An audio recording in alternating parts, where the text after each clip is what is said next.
Hello and welcome to another update video about Bitcoin. Yeah, Bitcoin is just at a micro inflection point, micro support area there, a micro pivot. And let me take you through the two scenarios I'm tracking here on the smaller time frame. This is just a video about the 1 hour chart. In the last two videos, I shared with you the daily chart as well. In case you're interested, you can check it out. What I have to do, always have to do, is to move these upside targets a little bit to the right. Here in this scenario, we are tracking upside still, and that's mainly because the upside move that we have seen so far is looking a little bit, somewhat incomplete. And there are two main scenarios I'm tracking. One is this 5-wave move to the upside, which might have started on the 5th of August. Here, we had a wave 4 low. I'm not sure why we have two wave 4s here, actually. Don't need both, do I? Not sure, I need to figure that out later, why we have two wave 4s there.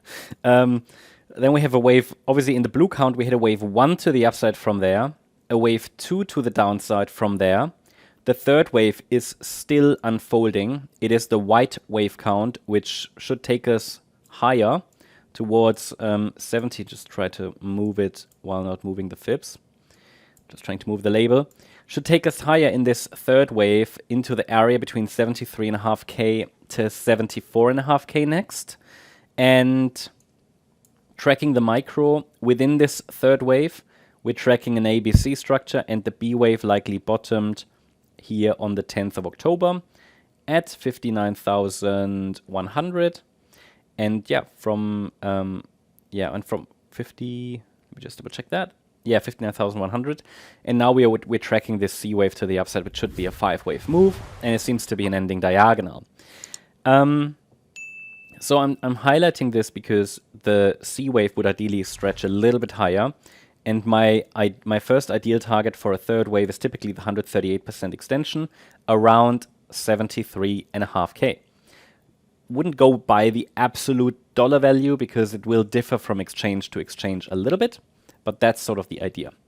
Now, this will become less likely below $64,780. Because this is the lower boundary of our Fibonacci support, yeah?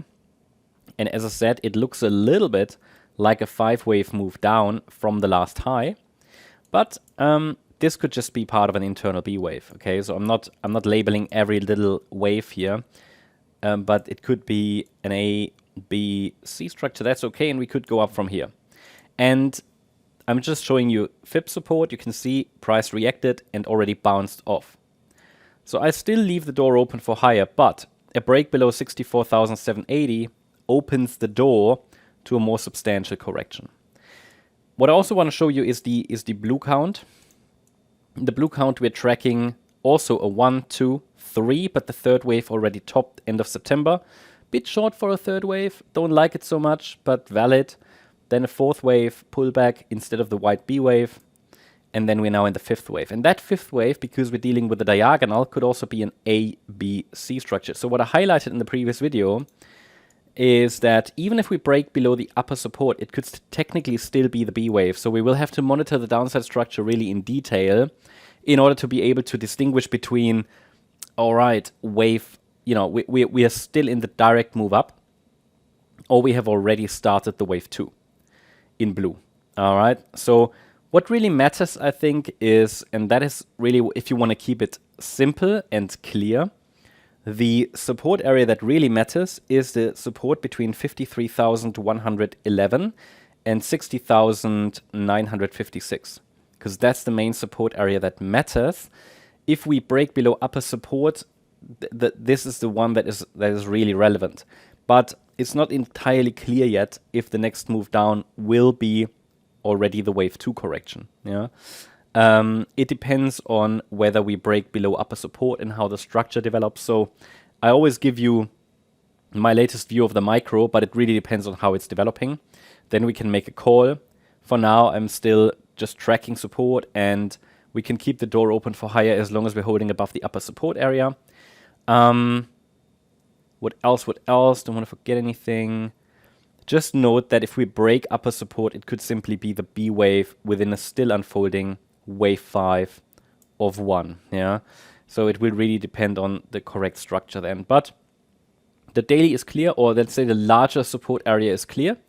Whether there will be additional ones on the 1 hour chart to be able to distinguish between a B wave pullback in a still unfolding wave 1 or the wave 2 already, well, that depends on the structure that's developing. But I would argue, my view is that we probably will know in the next 1 or 2 trading days if we are in the larger wave 2 or the B wave or whatever, what's happening here. It's a micro inflection point. So currently we're even holding the upper support. So levels are between 66,537 and 64,780. That's the update about Bitcoin. Hope you liked the update. If you did, please hit the like button, leave a comment and subscribe. And if you really like the content, then please check out the channel membership. Also make sure that you follow us on Instagram and Twitter for additional content. Thanks a lot for watching. Bye-bye.